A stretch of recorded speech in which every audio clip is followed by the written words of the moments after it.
ఎందుకు మీ సొంత పంచాయతీ దగ్గర మండలాల్లో ప్రజలు ఈ రోజు నాయకులు టీడీపీలో చేరినంత మాత్రాన అభివృద్ధి లేనట్టేనా? అవును, దానికే నేను చెప్పేది. ప్రజలు చేరతారా, ప్రజానాయకుడు ఒకటి చేరినంత మాత్రాన అభివృద్ధి లేనట్ట? ఎన్ని పంచాయతీలు ఉన్నాయి పొదలకూరులో? ఎన్ని ఉన్నాయి చెప్పు. పొదలకూరులో ఎన్ని పంచాయతీలు ఉన్నాయి? ఎన్ని పంచాయతీలు వైఎస్ఆర్సీపీ గెలిచింది, ఎన్ని పంచాయతీలు టీడీపీ గెలిచింది చెప్పు. ఎప్పుడైనా సరేలే చెప్పు, నువ్వు చెప్పు. ఎన్ని గెలిచాయి అనుకుంటున్నావు నువ్వు? నీకు ఎన్ని గెలిచాయని చెప్పు అనుకున్నావు చెప్పు అన్నా. 90% కాదు, 30 పంచాయతీలు పొదలకూరులో ఉండేది.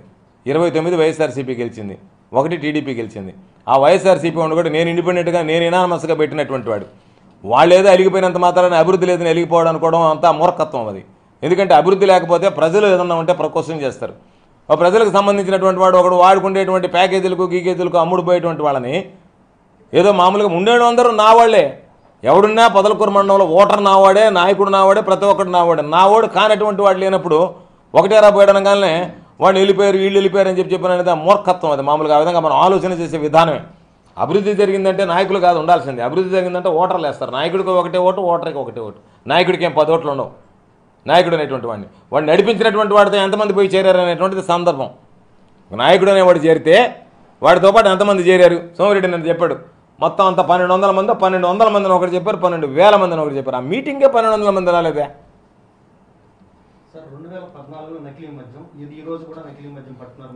నకిలీ మద్యం పట్టుకున్నావు, నువ్వు రుజువు చేస్తావా? నకిలీ మద్యమేనా? ఒరే నకిలీ మద్యమేనా? నువ్వు కరెక్ట్గా కనుక్కొని వచ్చి నాకు చెప్పు. కనుక్కొని వచ్చి ఒరే నువ్వు అడిగిన దానికి సమాధానం చెప్పు. నువ్వు నకిలీ మద్యం అన్నావు, దాని మీద కట్టుబడి ఉండవు కదా, అది తీసుకొచ్చి సమాధానం చెప్పు.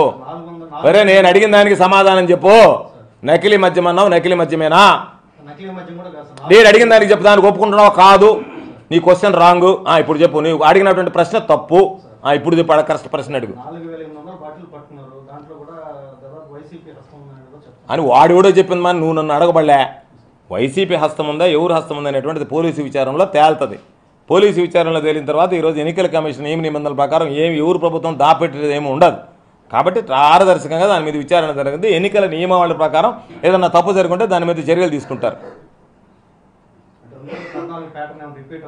అని నువ్వు భావిస్తున్నావు. పాపం నువ్వు భావిస్తున్నట్టుకుంటావు ఆ విధంగా. ఎందుకంటే నీ మాటల్లోనే నీ వాలకంలోనే అనిపిస్తుంది అది. లేకపోతే అసలు నకిలీ మద్యం నిన్న వాళ్ళే చెప్పారు. ఇవన్నీ మామూలుగా బయట షాపుల్లో కొన్నటువంటివి అని క్లియర్గా చెప్పారు. షాపుల్లో కొనుక్కున్న మద్యము అని క్లియర్గా చెప్పారు.